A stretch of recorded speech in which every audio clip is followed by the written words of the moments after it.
Ayan, okay guys. Ito na po ang ating daily combo card for today. June 28, 29. Hanggang bukas po ito ng gabi. Okay, first punta po tayo sa daily combo. Ayan, na-open ko na kasi yung License Utopia kanina. Pero yung License Utopia, makikita po yan dito sa legal. Sa legal po yan makikita. Ayan, ito po, na-upgrade ko kasi kaya may oras siya.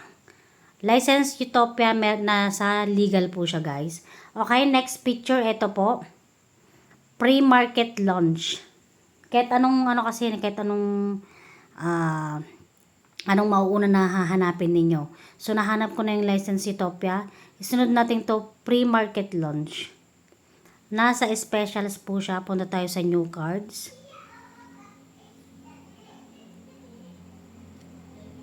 Pre-market launch. Nakuha ko na din ata. Check na natin. Ay, nandito na rin pala siya sa my cards. Ito oh, level 1. So, i-click natin siya. Nakuha ko na din pala siya. Kaya nasa my cards ko na. I-level natin. Okay. 1.1 million ang worth niya guys. Go ahead. Ayan, nakuha ko na po.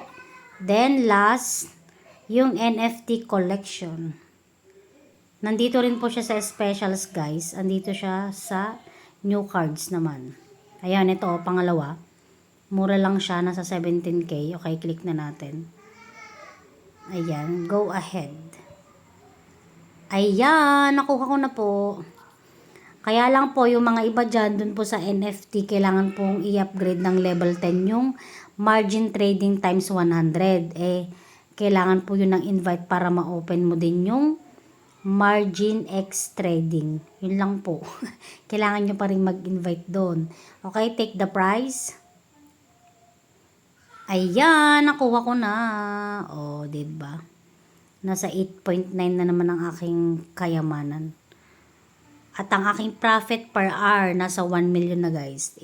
Itaasan nyo po yung profit per hour nyo kasi dito po nakabase. Diyan po magbe-base kapag once na nag-airdrop na po. Ayan, gawin nyo na po and good luck. Tap na tayo, 7k na naman yung energy level ko. Tap. Ayan. Hi! Good luck!